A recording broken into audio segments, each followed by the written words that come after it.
यहाँ और बोल रहे हैं कि मोतिहारी चलना है और आप लोगों की समस्याओं के बारे में जब हमको अवगत कराएं तो हमने कहा कि हम एक बार जरूर आएंगे। तो एक चीज इनकी बड़ी अच्छी लगी कि इन्होंने अपने माता के नाम पर, माँ संध्या सेवा ट्रस्ट के नाम पर इतने सारे नेक काम किए यहाँ पर, और माँ को कभी नहीं भूलना चाहिए, याद रखिएगा।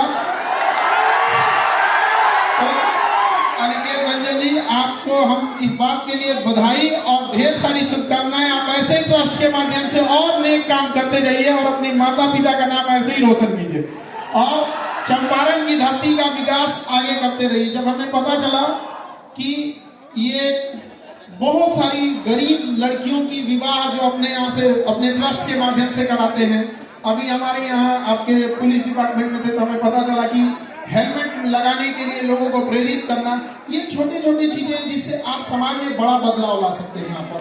तो इसके लिए काबिले तारीफ है और आप लोग भी इसमें सहयोग करिएगा यहाँ पर। और हमारे मंच पर यहाँ की मेयर प्रीति मैम, आपका भी बहुत बहुत धन्यवाद, नमस्कार मैम।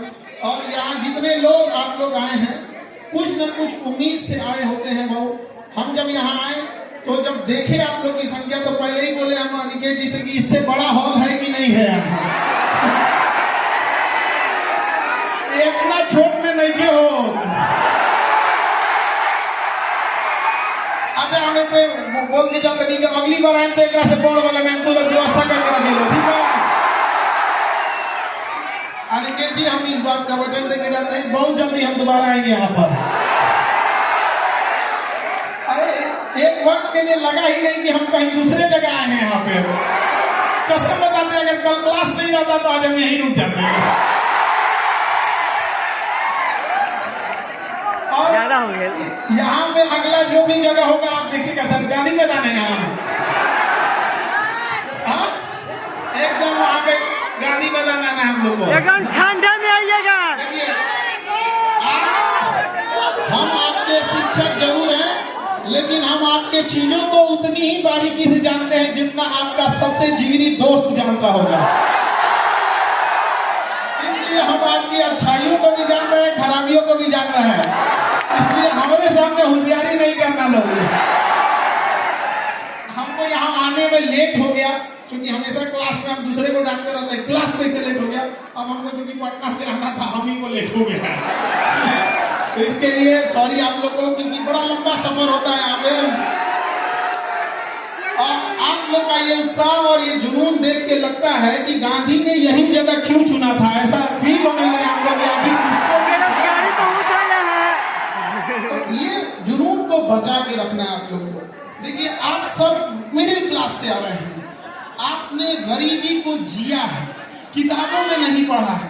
आपने बहुत सारे बच्चे होंगे जिनके माता पिता के ऊपर बहुत सारा कर्जा होगा, किसी के घर में किसी की दीदी होगी जिसके शादी ब्याह करने के लिए होगा, बहुत सारी जिम्मेदारियां होंगी। आज भी देखिएगा ना, गांव में आप जाएंगे तो एक तल्ला घर ढलाया होगा और उसमें से पिलर का छड़ निकाल दिया होगा, उस बूढ़े बाप ने इस उम्मीद में कि उसका बेटा उसकी बेटी कामयाब होगी, अगला तल्ला ढलवा देगी। ऐसा होता है कि नहीं होता है?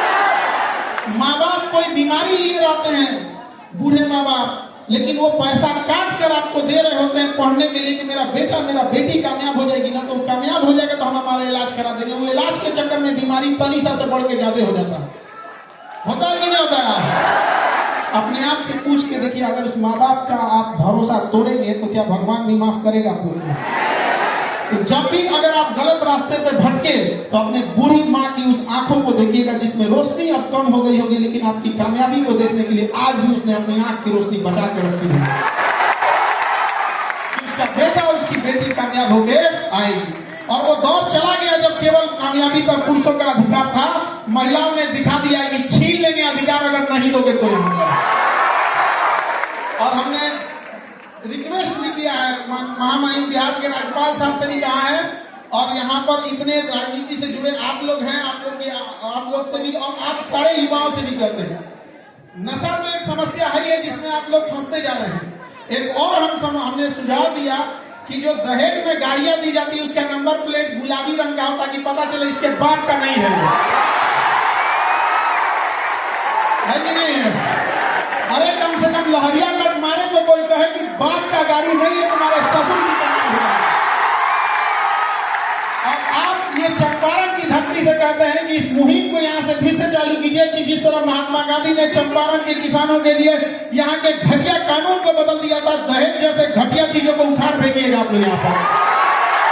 अरे अपनी हिम्मत अपने हाथ लो, अपने हाथ में बाजुओं में इतनी ताकत रखिए। आप बिहारी हैं जी, जो चाहे कमा के लीजिएगा। क्या जरूरत है किसी की बेटी के बाप को डहका के उससे दहेज लेने की?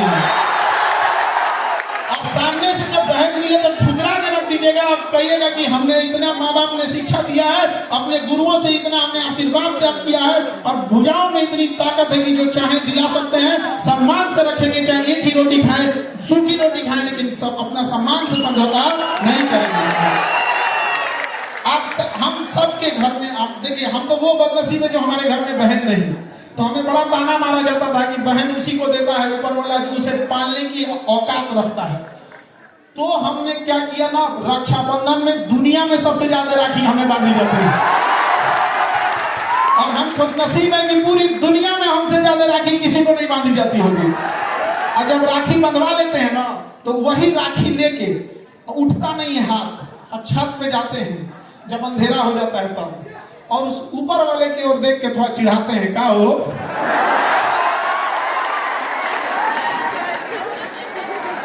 देखा तरा एक तो वही ना दिला बाबा, आई देख लो। शायद इसी सब की वजह से हम बिहारी लोग बदनाम हो जाते हैं कि केकरों से टकरा जाता है सब। यहाँ पे दुख तो है इस बात का, जब कभी हमें प्रॉब्लम आता है